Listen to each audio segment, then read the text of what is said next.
What's up, guys? PC here, and today we are going to be recording a game for Callus for the Callous Invitational Tournament. I selected this game to be the narrator of because I am very good friends with both Marco and with Zomog. This is again Gen 3 RU for the Callous Invitational, and there's a big prize pool these players are competing for. And this is a round one matchup. Now, obviously, before we start, Marcop is the well-known Gen 3 player. He had a very impressive SPL record. Did very well in World Cup. I think he went undefeated 4-0. And Zomag has also been very consistent in tours up until this point. So it's good to see two players who are arguably at their primes competing. Of course, this is not the most, equal matchup because obviously he's a good player, but he hasn't really experienced ADV. But either way, it's a good game, and hopefully we'll have some good plays to analyze as well. I have seen the replays of these prior to recording, and I know the results, but I really only skim them through, and I didn't really do in-depth analysis prior. So this is going to be off the cuff, and done as if I can see them in real time, which is the optimal way to record games. But whatever. So we're going to start out. And we're going to see a Zapdos lead from Zomog and a Coup lead from Marcop. Now, again, I've seen these teams and everything before, but Marco has expressed his love for lead Coup for me before. And I understand why, because necessarily lead Raikou is it's an interesting one. Because first of all, lead Raikou it's probably going to be sub T-Bolt, HP Grass. It could have Calm Mind, but usually I think if you're just doing it as an anti-lead aspect, I think something like Toxic might be better. Raikou does not have a very good move pool. You're basically limited to Calm Mind, Sub, one of HP Ice or Grass, Thunderbolt, and that's it. Back in the day, Raikou was a lot better, but now it really is just not a very good Pokemon to use in ADV anymore.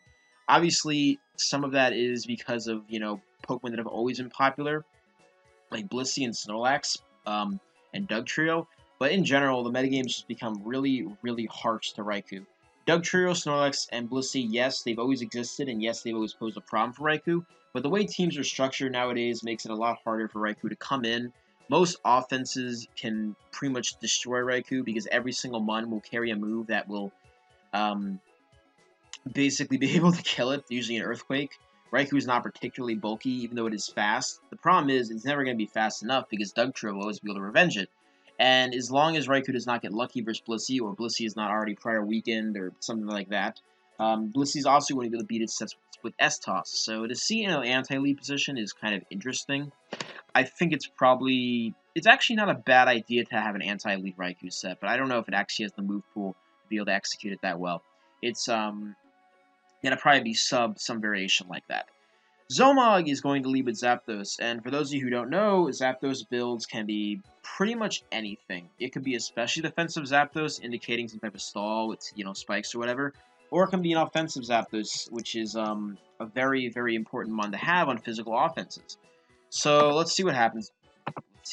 Here. We're going to see a sub from Marco, and a Snorlax switch from Zomog, so Marco can either straight attack here for some damage, and he gets a crit on the Snorlax doing 56. But the subs, of course, can be broken, but it doesn't matter because 50% on a Snorlax early game is a huge play. Zomog can, I would not go T-Tar here if I was Marco. I think if I was Zomog, I would try and Focus Punch or something. I don't think Marco would want to sack Raikou that early when it's a good switch to Zapdos. We see Swampert come in on the Raikou. Which is, I have a problem with that play because teams like Marcop's, I would assume if I were Zomog, like, oh, that's probably CB Metagross. Metagross could have exploded there, and took out the coup, or the Pert, and it is very possible that Marco has something like a DD Mens or a DD Tar or other physical attackers in the back, so going Pert is always risky. I mean, it could even be a Lumberry HP Grass version or other berry like Slackberry. I've seen those sets on the ladder recently, and believe me, they are really annoying for TSS or Swampert-centric teams to face. So I don't know. I might have went Zapdos there. Zapdos is probably not going to be that amazing in this matchup anyway, because Ku is probably going to Stonewall it, and I imagine he has a T-Tar as well, or some other mon that can beat Zapdos. So I think Zapdos is a bit more expendable than Hurt here, but it doesn't really matter. Obviously, he's going to switch out. Marcop could T-Bolt here if he wants or sub. He's going to go for the sub. Probably going to go for Bolt on Lax again, get some more damage on it. Or he could hard Metagross because he's pretty much forced to use V-Slam again. We're going to see the sub break, but we're going to see Snorlax take some more chip. Again, Zomog could just decide to self-destruct here or just V-Slam again. Marco decides to sub again, expecting maybe a self-destruct play. But we're just going to get another body slam from Zomog. Marco is probably going to switch now because now Snorlax is basically healed up to where it was before. If not a little ahead. And he gets the pair with Body Slam. So now let's see what Zomog does. He's probably going to mid the ground. Says, oh, he Gengars and Marco explodes, expecting the pert. Yeah, that was a pretty wild play on Zomog's part. I don't know if I would have exploded there.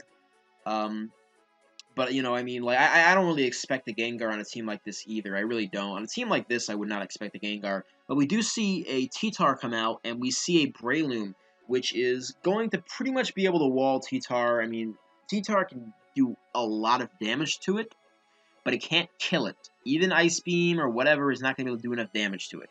So we see Marco go Porygon 2 here, and that tells me a couple things. Either one, he doesn't have Immense, or he wants Porygon 2 to take a Spore. I think Zomog was probably right in going for Sky Uppercut, but I don't think there was any way Marco was going to keep in DD-Tar against Breloom there, so he could have also went for a Spore. Of course, Marco could have just been going for the Spore Absorber Porygon 2, and Zomog caught him.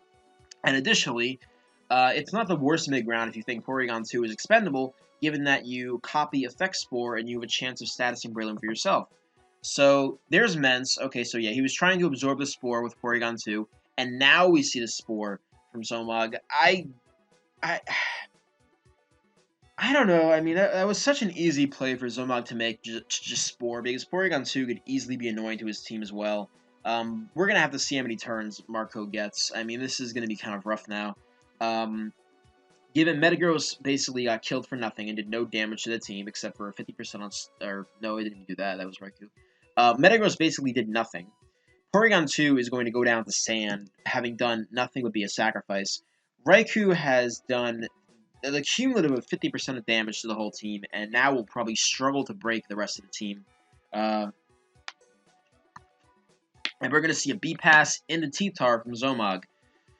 So, if Ku is HP Grass, it could be threatening, but it has to get very lucky and get rolls, and Zomog has to be running very light offensive mon. So we're going to see a Brick Break, and we're going to see lefties from T-Tar. It's not Lum, so now he cannot risk the T-Bolt, or he does.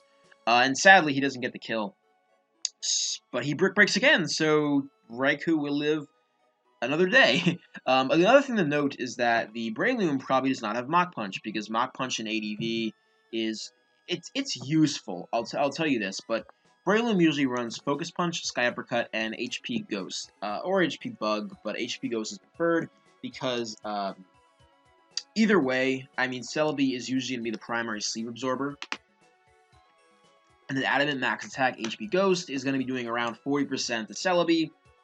Celebi is far easier to trap than a Gengar. I mean, I assume this is also for Suitar on the team, but I don't really know. I'd rather be able to hit Gengar immediately than be able to hit Celebi. You don't really need to worry about Salamence, since you're either going to be putting it to sleep or hitting it for 30% with Focus Punches, and Salamence can also not recover. So, you know, it's also chipped by Sand as well. So, HP Ghost is what I've seen. I've seen HP Bug, but, I mean, HP Ghost handles pretty much everything bar Celebi. It's still hitting Claydol.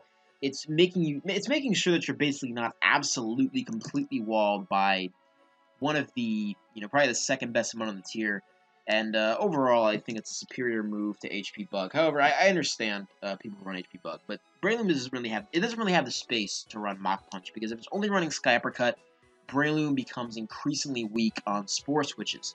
And given that a lot of the switches to Spore may be natural absorbers in ADV, Breloom gets a reoccurring chance of focus punching and sporing. Not in that order. But we're going to see T-Tar probably go down. And I guess Snorlax comes out? Yep, Snorlax comes out. This is looking pretty bad for Marco unless he has a Mun that's able to really punish the rest of his team. There's the Bolt. There's 30%, and Raikou is going to go down. Looking at T-Tar comes out and probably claims one. I don't think Zomog wants to risk any damage on Breloom or on Pert, because if he, say, HP Grasses or crits EQ, that could become a problem. He's going to go Loom, though, and now we 100% have a problem on our hands because Mence, T-Tar, and whatever Marco's last is, you know, I mean, Sky Uppercut's not doing a lot for Mence, but if Marcop's last is not able to handle Breloom, then he's just going to lose momentum with every single switch to Mence. We're going to see Pert come out. He's probably going to waste a turn of sleep because Mence desperately needs to start waking up, even though it has a couple turns to do so. If this thing doesn't start waking up, you know, by the next turn, things are going to get bad. So we're going to see an Ice Beam on the Swampert switch. With that much damage, it's got to be either Endeavor Pert or 4 attack, very, very little HP. We're going to see a Pump and an EQ. Marco is probably going to... He has to sub here. He has to sub, yeah. He subs up. He gets a speed boost. Okay. He kills Pert with Pump. So now DD-Tar only has to worry about Breloom. So Pert's down. Now, I don't think Gengar... I think the Gengar on Zomog's team is very clearly offensive. I don't think it's defensive Fat Gar. So he goes Zapdos. If he can't go Breloom because Ice Beam kills it, and he has no Mach Punch. So Zapdos is going to come in and get Endeavored. It should kill with Sand. Yep, it's going to kill with Sand. Obviously, I think. So Zapdos goes down, and now it's Mence and T-Tar. So T-Tar is going to come in, which is going to force the Breloom switch. It's, you know, the obvious choice if Marco went Mence, Gengar would come in and get damage on T-Tar. Although I do wonder if maybe possibly if he went Mence and forced the Ice Punch. I mean, I don't know. If he had a move to hit Breloom, I think it might make sense to try and go that route. But I think this is safer. I mean, he goes Mence. And we see a Focus Punch doing 30%. So now that Mence is starting to look weak, Zomog cannot keep Breloom in here. He has to go Gar. My laptop is dying for some reason. In comes Gar, and Mence is asleep for 3 turns, which is, you know, it's getting unfortunate. If he stays asleep for 4 or 5 turns, this could be it. We're going to see a T-Tar come in, and we're going to see an Ice Punch. Do 29 with a freeze, but he's going to have the Lumberry, as I figured he would have a Lumberry. Given that much damage from the Ice Punch, this is 100% a specially offensive Gar. 29% from a weak Ice Punch. That's a lot of damage. I assume Marco is going to... I don't know. This is... I mean, I'm talking about this from a live perspective. I think what he should do is, I mean, he has to stay in here and attack. Or he could double back to Mence. He could double back to Mence here. We're going to see Gar to Loom. And we're going to see a DD, which... I don't know if he should have DD'd there. I don't know if that was the right play. I really don't. I mean, that doesn't... I don't like DD there. We're going to see Sky Uppercut. And now it's really getting down there. Moment of truth time. We see a Focus Punch. He's just going for it. And Mence is going to die to Focus Punch. And, well, it's Sand he is. And that's going to be game because T-Tar is going to just die to Sky Uppercut. Zomog can even afford just Spore first. I think Sky Uppercut. Oh, he goes Focus Punch. Straight, which I don't know. I mean, I guess if you can't DD, I don't know. I don't know which one was faster. I don't know Zomog's spread, but I don't know about DD there. I mean, I'm assuming Marco is running. I mean, I don't know what the set of his DD tar is. I don't know what his coverage is. I very highly doubt it's Ice Beam, because he would have predicted with Blue Bloom at least once with Ice Beam. Or he would not have DD'd there, because Ice Beam would have done, a pretty good percentage. And he would have forced the Sky Uppercut on 50-50. So, I'm assuming it was either HP Grass. I assume it was HP Grass. I mean, I don't know. I guess it was. It makes sense because, this team is definitely annoyed by Swampert, to say the least. It definitely is annoyed by Kurt. So I'd assume it was HP Grass, and he didn't think Rock Sliding was going to do any good. But that long sleep really killed him. So yeah, that's going to be game 1. Zomog is going to take game 1. So let's see game 2. We're going to see a lead Tar and a lead Mence. Now, for those of you who don't know, lead Mence it's either Mixed Mence or it's CB Mence. Either way, T-Tar cannot stay in. T-Tar is usually too vital for these types of teams for people to just straight up risk it. It's, in general, not a very good idea to keep T-Tar in on Mence unless you're trying to trade. For example, mid-game, I've traded hundreds of my T-Tars for the sake of killing a Mixed Mence. But CB Mence is a whole different monster. There's really no way you can stay in against Mence. You have to switch out to something. But that something has to be able to not die in one hit to, whatever move. This is why Mixed Mence is so good versus T-Tar leads, because you are almost always forced to switch out. So, we're going to see what Zomog goes to, unless he's a lunatic and he stays in. He goes to Metagross. We're going to see HP Grass or HP Fly, but if we see lefties, no. Okay, so I guess that's HP Fly. Okay, so I guess that's Bandit. I don't know. That is minuscule damage. Okay, I don't know. Maybe Lum. That is very. I mean, actually, I assume that's max defense Metagross, but it doesn't matter. We're gonna see Mag come in, and Skarm is going to roar Magneton away into Claydol. Now, Marcop should already know Zomog's team. I think it's fairly obvious. And Marcop's team should also be pretty self-explanatory in how it's built. Obviously, it's a Magdoll type of team. Zomog is going to be probably running an old BKC team from, I think, probably 2017 now. I think it's been about 2 years. The Triple Electric, double Steel T-Tar, and his last Muns, obviously he's going to have a Magneton, so Marcop already knows with physically defensive Metagross and a Skarmory, he probably needs a Magneton, so there's that. And he's also going to probably have Zapdos and Jolt, so he completes a Triple Electric, Triple Steel Core, and that's the team. Some people are not big fans of that build. I personally have grown to like it a lot as of, late, like, I think I used it in, 2018 a lot on the ladder. But I think it's a good team, a bit old, and I'm kind of surprised that he's bringing it against Marco. I just, I don't know, bring, kind of such a well-known team is really a great call. I mean, Zomog also just brought a team, which I believe West used during World Cup playoffs, but regardless, I don't know. I mean, this should be a very easy matchup lineup or Pokemon lineup for Marco to figure out.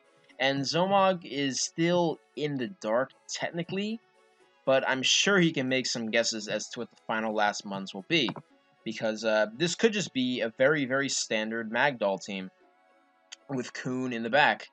And we're going to see a Drill Peck and an Earthquake from Zomog. Okay, and both of them. So, Marco used Earthquake because he expected either I understand why he did it.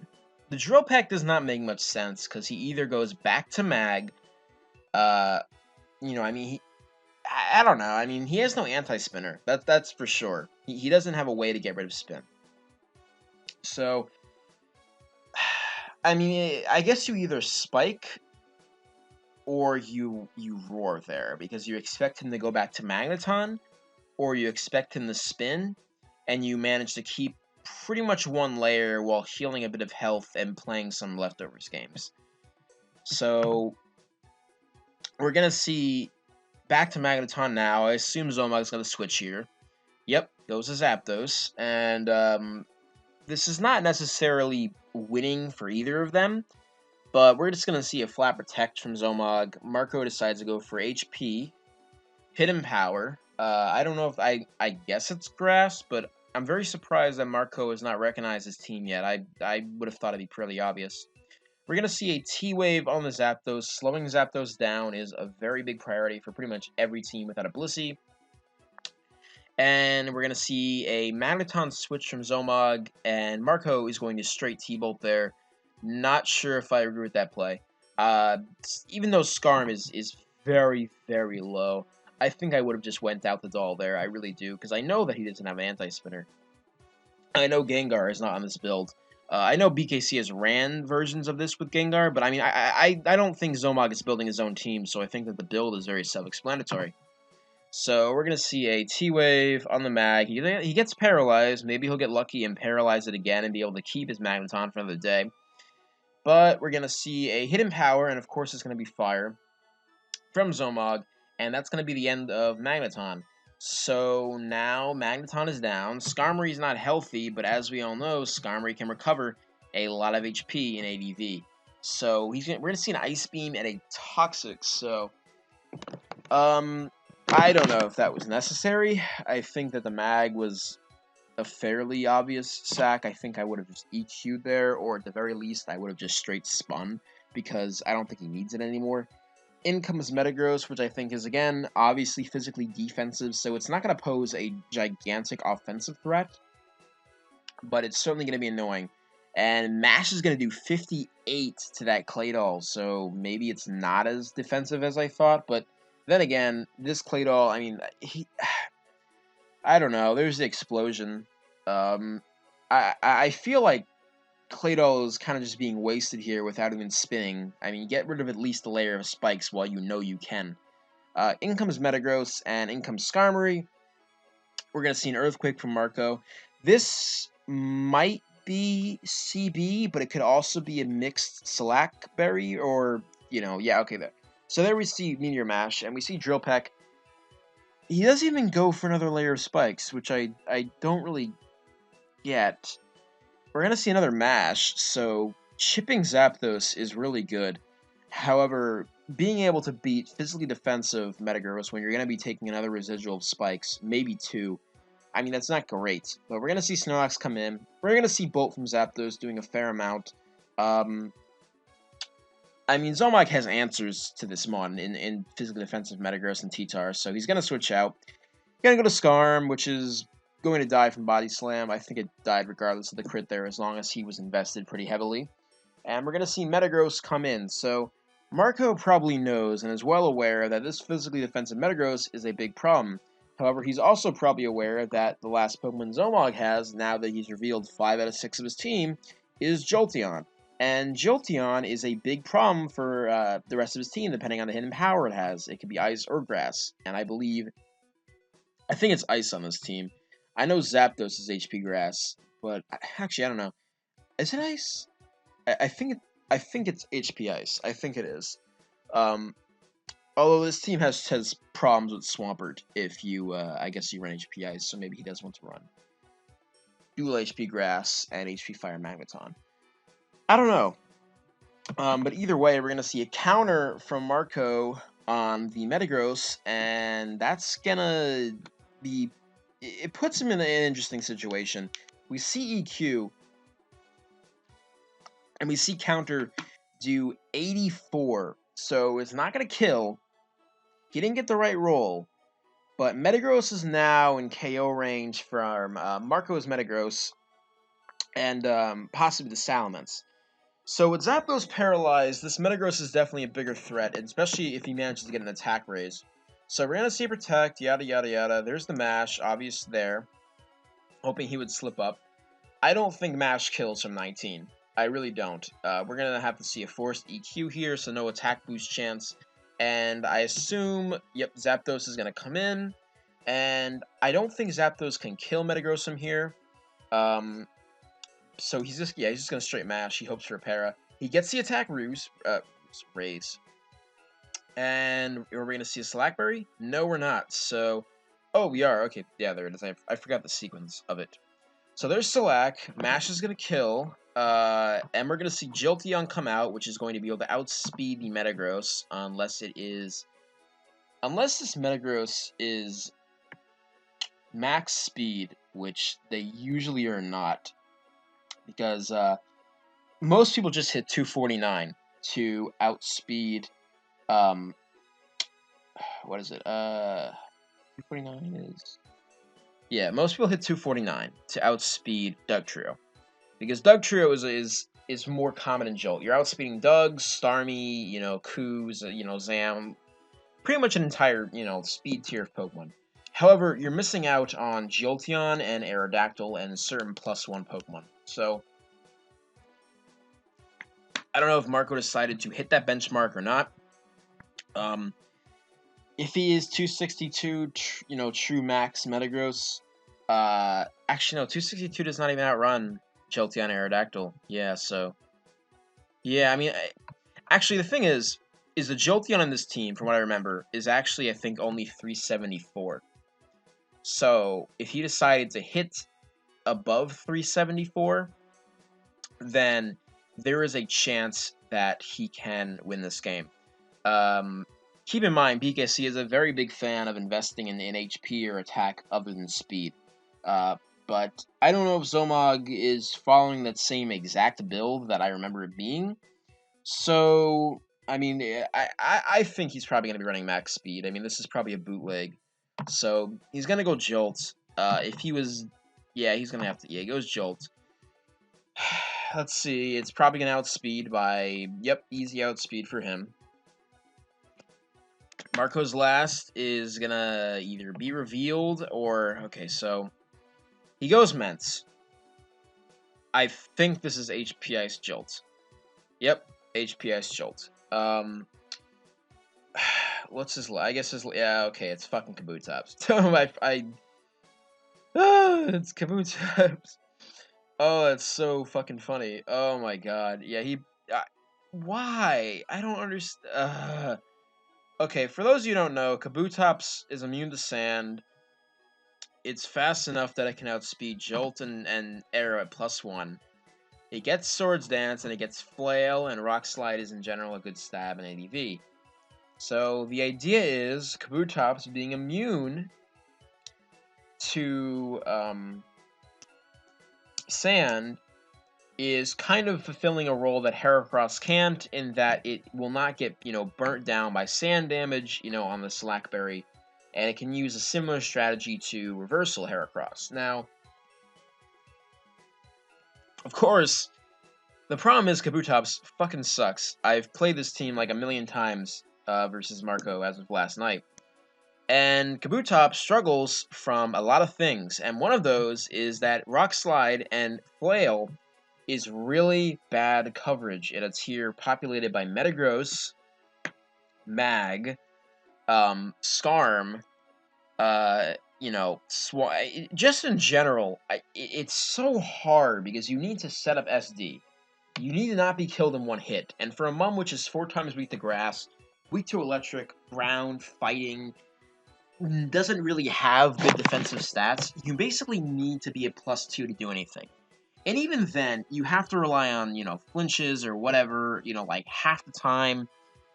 It's not a... I just don't like it. Flail is really strong. It's gonna kill a Jolteon in one shot. But the thing is that's Flail. And the other move he has is Rock Slide and Swords Dance. So, Kabutops is never going to be able to beat a team which is stacked with... I mean, to put it lightly, quite literally, this is just not a good matchup for Kabutops. It was, to tell you the truth, this might have worked if it was any other team, but Zomog had probably the absolute best matchup for Kabutops in the game. He had a max defense Metagross. Kabutops was getting killed by T-Bolt by 3 of the Muns. roared out by Skarm because he couldn't even. I mean, granted, Mag would kill it. It's getting killed by T-Tar with EQ. I mean, it's just getting OHKO'd or 2KO'd, and then basically missing the KO out on every Pokemon bar Jolt and Zapdos, and technically Skarmory. But usually this thing is going to be probably in Drill Peck range anyway from taking a hit. So, to put it short, succinctly, this was a bad matchup for Kabutops. Usually in that slot, when you see, Mence, Meta, Mag, Doll, Lax, I mean, the last slot can be a lot of things, but, I mean, it could be Coon, it could be a Combine Celebi, it could be a Doug Trio, it could be a T-Tar if it's, I mean, granted, it's not Curselax, so that should have probably set off some alarms for Zomog anyway, because a Curselax would fit perfectly on a team like this, and the fact that it was not Curselax should have tipped him off to, the fact that, this is going to be not, it's not going to probably be the typical defensive last. But I don't know. Getting Marco has really had a very stunning record in ADV this season, and seeing him go out like this in round 1, I mean, there's a loser's bracket, I believe, but man, it is disappointing to see him lose like this. I truly did not want him to go out this way. I'll say this. There is no reason to ever use stupid offensive stuff like this when you're playing a player who does not know the metagame as well as you, and, it's not smart. You always go defense. Marco should have just brought 2 games of Skarmory TSS, and he probably would have won. I mean, if we look at Zomog's Game 2 team, he had a Mag and a Skarm of his own, and, Toxic Protect Zapdos is certainly not kind TSS builds. But he wouldn't have run into a team like this, I mean, naked with, Metagross, Claydol, offensive Doll, CD. I mean, even the Game 1 team, I mean, if he just brought Skarmory with spikes, this could have been a different game. I mean, this team has Breloom, which is a very annoying Pokemon for TSS to deal with. But, I mean, regardless, I mean, he wouldn't have had struggle as much if he brought these types of teams. But it doesn't matter. So Zomog wins, and it's definitely an upset. So, obviously, congrats to Zomog for proving a lot of people wrong and continuing his climb in Pokemon. So, yeah, alright, guys. So that's my round 1 narration. Or one of my round 1 narrations. And I hope that you all enjoyed it.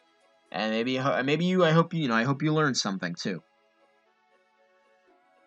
So, yep, that's gonna be it. I'll see you guys on the next one, which I'll request probably Dyson Linear.